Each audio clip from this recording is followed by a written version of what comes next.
Bonsoir à toutes et à tous, il est 22 h, bienvenue dans cette nouvelle édition, voici les titres.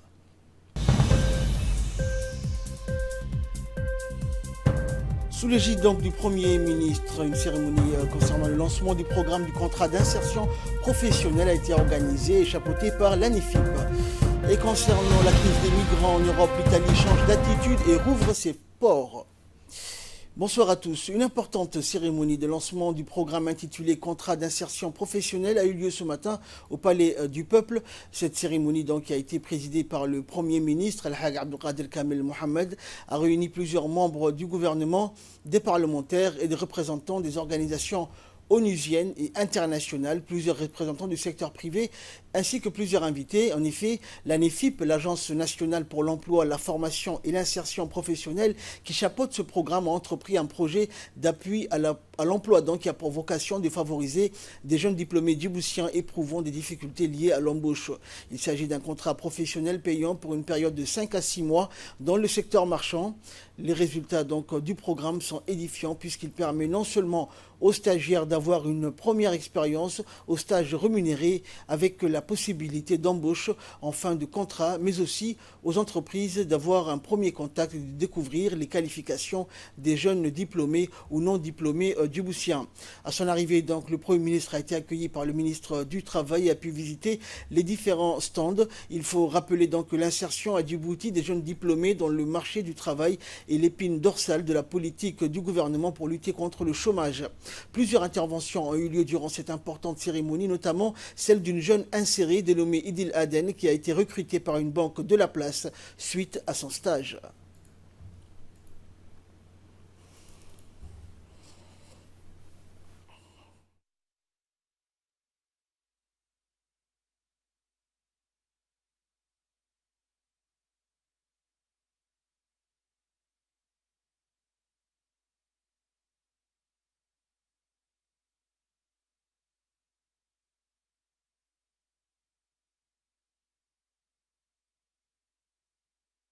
J'ai été heureusement sélectionnée pour participer au programme d'insertion des jeunes financé par le Japon, géré par le PNUD et exécuté par l'ANEFIP en collaboration avec la Chambre du commerce de Djibouti. Nous étions 11 jeunes stagiaires à être affectés à la BOA pour une durée de formation de 8 mois.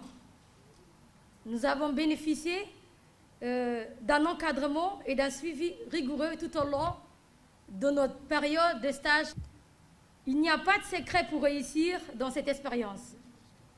Assiduité, dynamisme et persévérance sont les mots clés à retenir.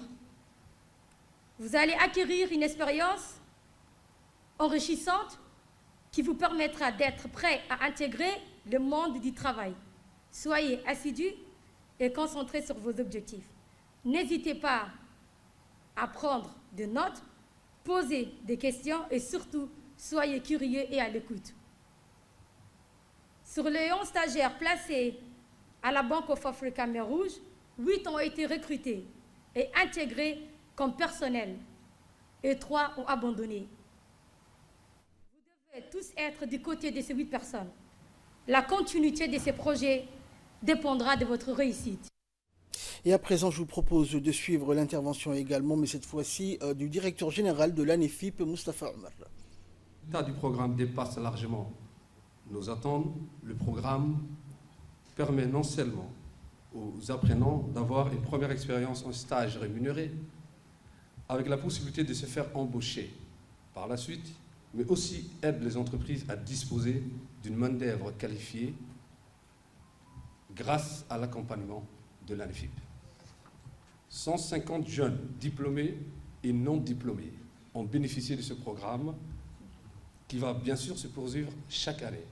Ces stagiaires bénéficient d'une couverture sociale durant la durée de leur stage et je tiens à remercier ici la directrice générale de la CNSS qui nous a énormément aidés pour que chacun de nos stagiaires puisse bénéficier d'une couverture sociale.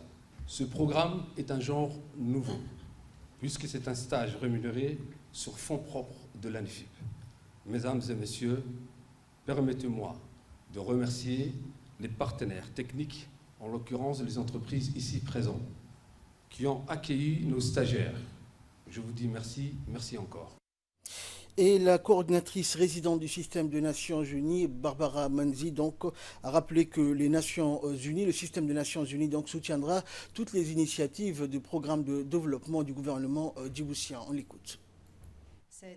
C'est vraiment un honneur d'être ici et de participer au lancement de cette belle initiative qui effectivement reprend, comme a été dit, un engagement qui a été mis en place avec l'ANIFIP, avec le ministère, avec le gouvernement du Japon, le PNUD en particulier, mais bon, c'est une des grandes initiatives du système des Nations Unies pour travailler. Et c'est bien de voir que le gouvernement a pris ça en charge, en ligne absolument avec la vision 2035, avec la SCAP, qui donne l'importance centrale à l'emploi des jeunes, réduire le chômage, qui est le business de tout le monde.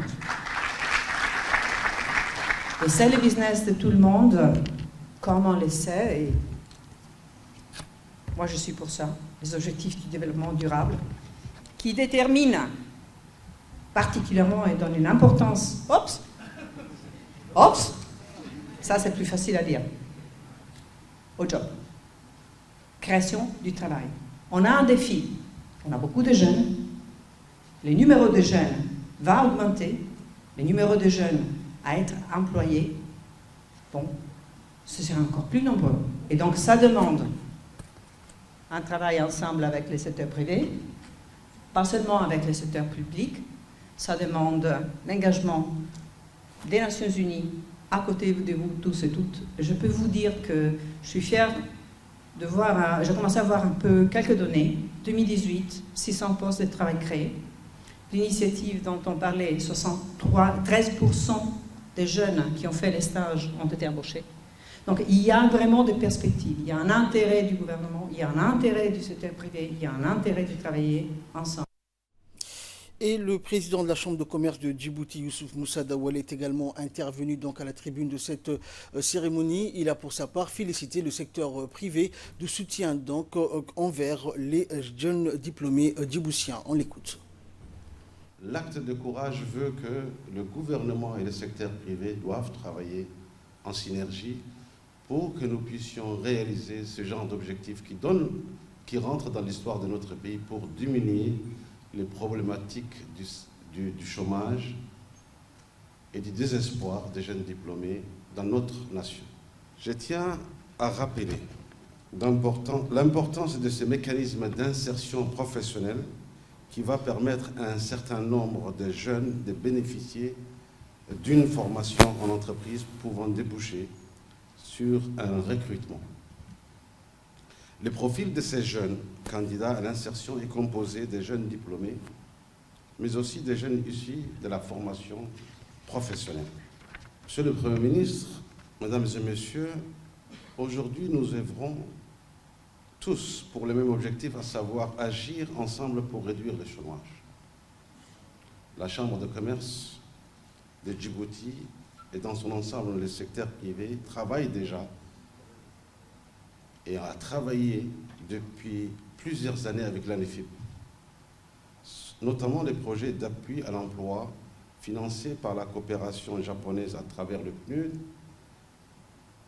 et exécutés en collaboration avec l'ANIFIP, la Chambre de commerce, pour la formation ponctuelle auquel nous avons pu donner. De là sort un nombre de 73% des jeunes formés qui trouvent un emploi. Ce n'est pas un hasard, c'est qu'il y a un besoin, et ce besoin que le secteur privé avait découvert avec ces jeunes formés ont été saisis comme une bonne opportunité aussi pour le secteur privé. Et je remercie le secteur privé d'avoir accompagné ce programme. Ce type d'initiative devrait être encouragé et amplifié. Grâce à l'union de nos institutions, ces projets d'insertion professionnelle connaîtra, j'en suis sûr, un essor favorable. Ensemble, nous devrons continuer à mobiliser des ressources pour multiplier ce type d'initiatives. Et le ministre du Travail, Ismaël Ibrahim, donc, a pris la parole également. Il a indiqué que l'insertion à Djibouti des jeunes diplômés dans le marché est l'épine dorsale de la politique du gouvernement pour lutter contre le chômage. On l'écoute.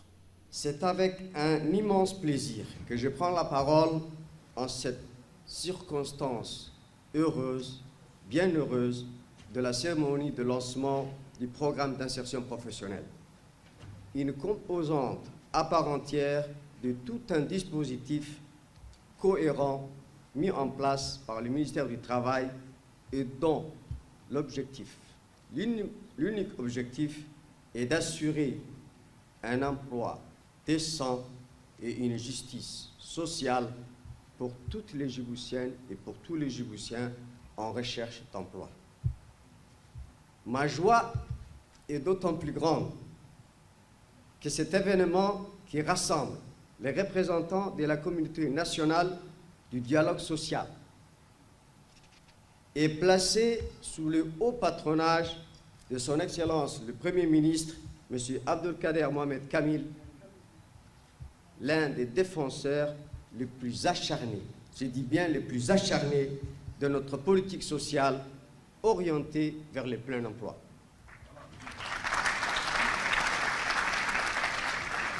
Il me plaît donc ici de saluer votre présence en cette cérémonie empreinte de solennité qui nous offre l'opportunité de partager le même idéal et de soutenir de manière particulière cette première phase du programme d'insertion professionnelle qui concerne aujourd'hui 150 jeunes. Excellence, Monsieur le Premier ministre, Mesdames et Messieurs, le programme d'insertion professionnelle véhicule une notion qui est centrale dans la lutte contre la pauvreté et en cohésion avec la qualité du service que nous devons offrir. C'est celle de l'accompagnement concerté, raisonné et réfléchi, au cœur du succès de la politique de justice sociale initiée par son Excellence le Président de la République de Djibouti, Ismaël Omar Guelleh. Et enfin, donc, clôturons la série des interventions. Le Premier ministre, Abdelkader Kamil Mohamed, donc, a félicité le ministère du Travail et l'ANIFIP pour la mise en place de ce programme pour les jeunes diplômés djiboutiens. On l'écoute. Tout d'abord, j'ai été un peu ému du discours qui a été fait par la stagiaire concernant son parcours et son insertion professionnelle auprès d'un secteur privé. Je voudrais m'adresser au président de la Chambre de commerce qui, depuis déjà quelques années, a entamé avec le secteur public le travail de la formation professionnelle et l'insertion professionnelle à travers le ministère du Travail. Disons, je suis vraiment heureux que la Chambre de commerce fasse ce travail, mais je voudrais aussi attirer l'attention du secteur privé pour qu'il participe davantage à l'insertion professionnelle des jeunes que nous avons formés dans nos universités et dans nos écoles. C'est donc pour moi un grand plaisir de lancer aujourd'hui le dispositif du contrat d'insertion professionnelle parmi les opérateurs économiques qui ont accepté d'accueillir 150 demandeurs d'emploi en stage d'immersion dans l'entreprise. Ceci complétera leur qualification et facilitera leur recrutement futur. Cette journée placée sous le thème du travail décent, de la justice sociale, s'intègre parfaitement avec le contrat d'insertion professionnelle. L'emploi est en effet toujours la priorité de l'action gouvernementale. Aussi, tout ce qui peut apporter des solutions au sous-emploi doit être fortement soutenu. Il est toujours important de développer des programmes opérationnels intégrés, inscrits dans la SCAP, qui accompagne la vision 2035 de l'emploi. Aussi, le programme opérationnel de la politique nationale de l'emploi mise en place par le ministère du Travail, par l'intermédiaire de l'ANEFIP, améliorera l'employabilité des jeunes. Il permet la promotion de l'insertion des jeunes avec l'apprentissage et les contrats professionnels dans les secteurs porteurs actuels. Cette initiative sera étendue prochainement à l'ensemble des secteurs pour des emplois plus nombreux et meilleurs. Merci. Également dans l'actualité, le ministre de la Communication, chargé des Postes et des Télécommunications, Radouane Abdullahi Bahdoun, a reçu aujourd'hui le ministre somalilandais de la Communication et des Technologies, Abdulwali Abdullahi, en visite de travail de 48 heures à Djibouti. Durant la rencontre qui s'est déroulée en présence des collaborateurs des deux parties, l'état de coopération entre les deux parties ont été donc au centre des discussions. Les voies et moyens de raffermir la coopération entre Djibouti et le Somaliland donc ont été soulevés, notamment le renforcement des relations dans le domaine des télécommunications. Après la rencontre, les deux ministres se sont déplacés vers le centre d'arrivée des câbles sous-marins. Les techniciens de Djibouti Télécom ont donné les détails sur le fonctionnement du centre qui se situe donc à Haramous. Le ministre somalilandais s'est félicité donc du développement des infrastructures de Djibouti et a émis le souhait de renforcer les relations dans ce domaine. Pour sa part, le ministre de la Communication, Radouane Abdullahi, a annoncé que Djibouti va accompagner le Somaliland dans le développement des infrastructures de télécommunications et des nouvelles technologies.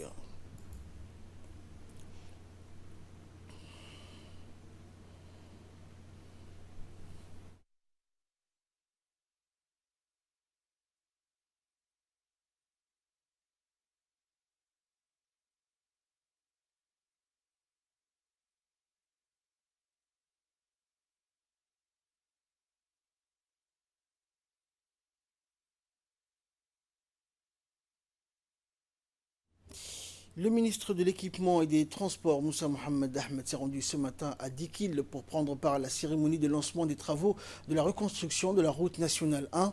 Cette cérémonie qui a vu la participation de l'ambassadeur du Japon à Djibouti, Koji Yonetani, du préfet adjoint Dikil, le directeur général de l'agence djiboutienne des routes, des parlementaires de la région de Dikil, le président du conseil régional et des représentants des autorités locales de la région. Notant que ces travaux concernent le tronçon d'Agiru à Galafi qui est de 20 km et qui est financé par le peuple du Japon dans le cadre de la coopération économique entre les deux pays amis. Et ces travaux vont durer 18 mois.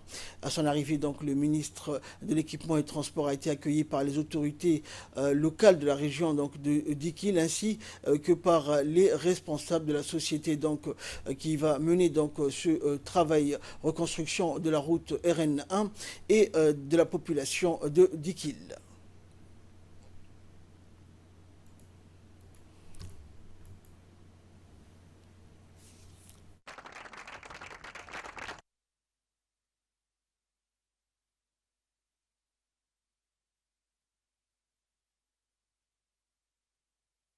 C'est un honneur et un immense plaisir pour moi de prendre la parole à l'occasion du lancement officiel des travaux de construction de la route Galafi-Dikil et en particulier le tronçon d'Agiru-Galafi, distant de 20 km.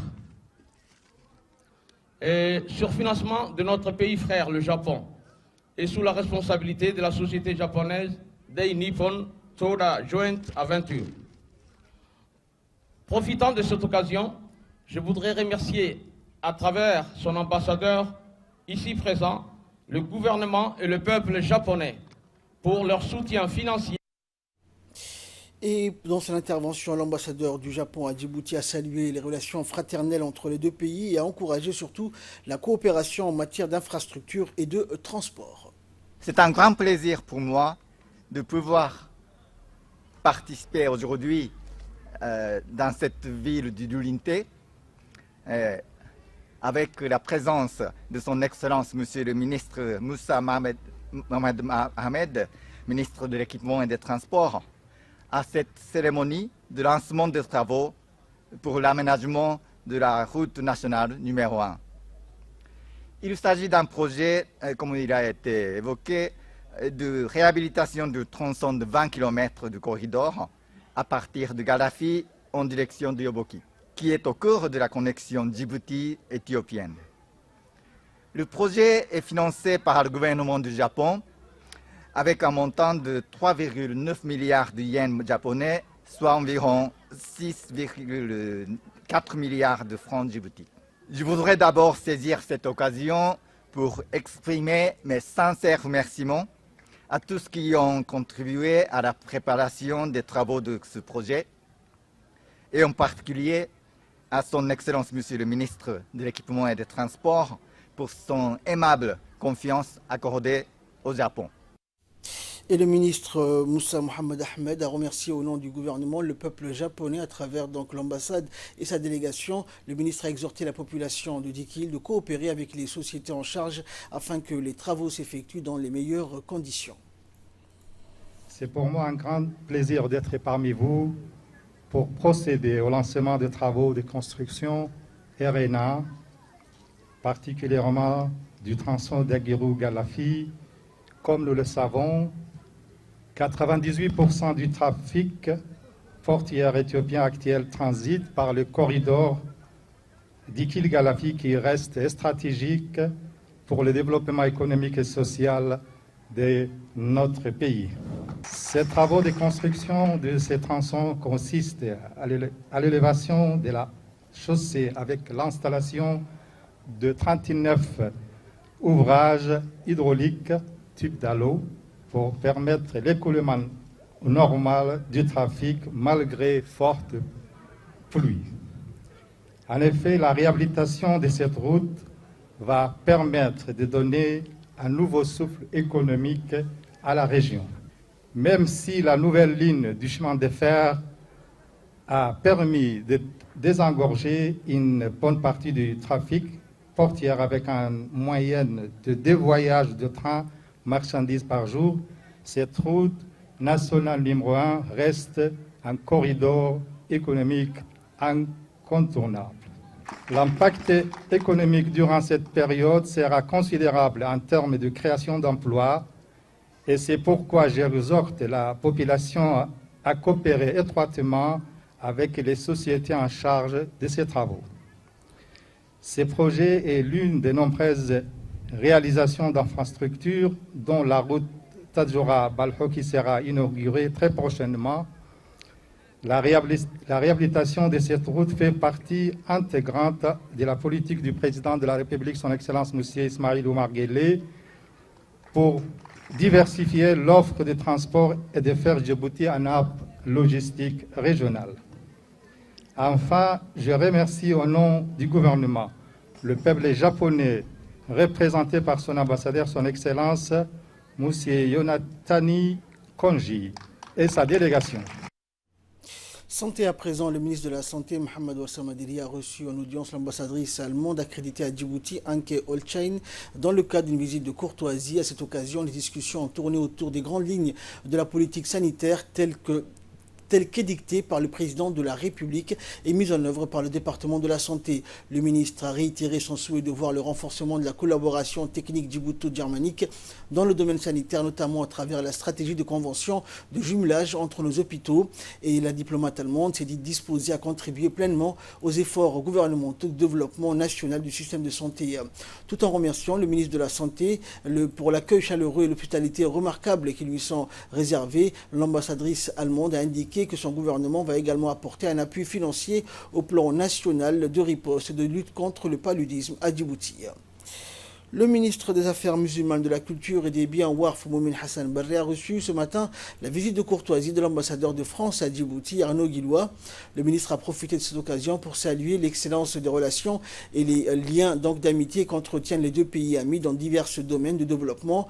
Le diplomate français a remercié le ministre et pour sa disponibilité et a échangé donc les idées et les perspectives et de discuter des voies et moyens permettant de renforcer davantage la coopération bilatérale. Le ministre a fait une présentation présentation succincte de son département qui s'occupe à la fois de l'organisation de l'espace religieux et la diffusion de la tolérance ainsi que la promotion de la culture et des arts. Le projet de la bibliothèque du musée national ont été aussi au menu des discussions, notamment au volet du renforcement des capacités, que ce soit au niveau des spécialités bibliothécaires et muséales qu'au niveau du soutien de la phase opérationnelle.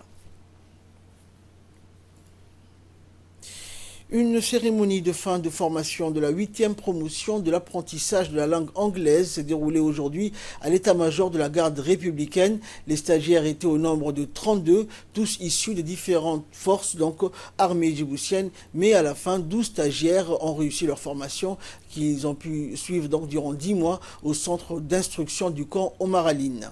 Cette cérémonie a été présidée par le colonel Mohamed Jama, commandant de la garde républicaine. L'apprentissage de la langue anglaise s'inscrit dans le cadre des orientations de la politique du chef de l'État et chef suprême des armées pour la maîtrise des langues étrangères indispensables au monde du travail et à la communication internationale. Ce cours est destiné à enseigner aux stagiaires les 4 compétences linguistiques fondamentales, à savoir la lecture, l'expression orale, l'expression écrite et l'écoute, ainsi que la maîtrise de la grammaire et de la prononciation. Ce projet de formation de la langue anglaise est dispensé chaque année au profit des différentes institutions de défense et de la sécurité, à savoir la garde républicaine, la gendarmerie nationale, la protection civile, la marine nationale, la garde pénitentiaire, les gardes-côtes, l'artillerie et les forces armées djiboutiennes. Quelques 221 étudiants ont obtenu leur diplôme du programme. La plupart des cours ont été enseignés au sein même du quartier général de la garde républicaine. Cérémonie de remise des certificats aux stagiaires qui ont suivi cette formation de langue anglaise en maintien de la paix. Je tiens à féliciter tout d'abord toutes les institutions de défense et de sécurité qui ont bien voulu coopérer avec cette initiative d'apprentissage de la langue anglaise, et ce, depuis plus de 8 ans, depuis la signature du mémorandum d'entente entre le ministère des Affaires étrangères, la garde républicaine et l'ambassade du Royaume-Uni.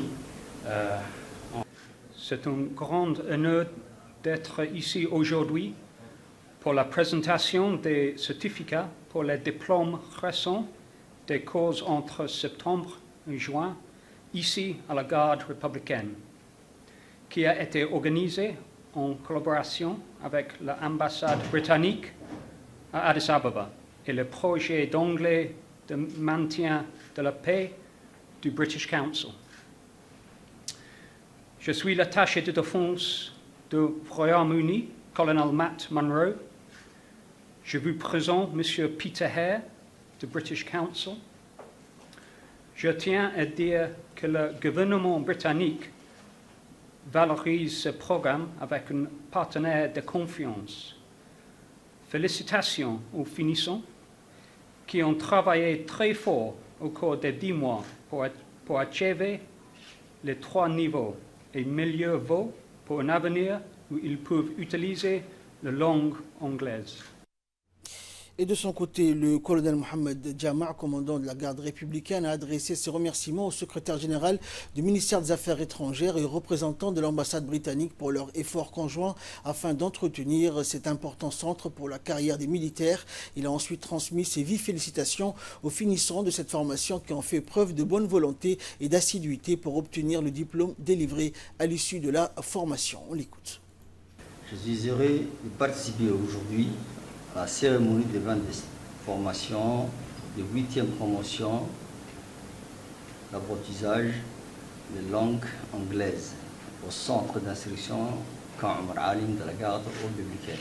La langue anglaise s'inscrit dans le cadre d'orientation de la politique du chef d'État pour la maîtrise de la langue étrangère indispensable au monde du travail et à la communication internationale. Ce cours est destiné à enseigner aux stagiaires les 4 compétences linguistiques fondamentales, à savoir la lecture, de l'expression orale, l'expression écrite, l'écoute,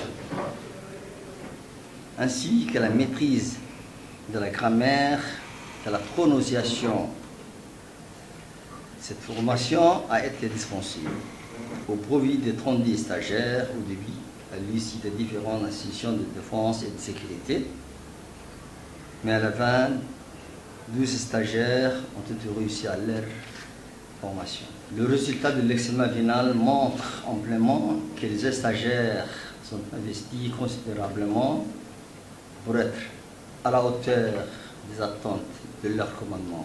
À l'issue de cette importante formation, les stagiaires sont suffisamment outillés pour exprimer clairement en langue anglaise et passer facilement les tests exigés avant d'être décidés à participer aux différents séminaires et stages organisés en langue anglaise.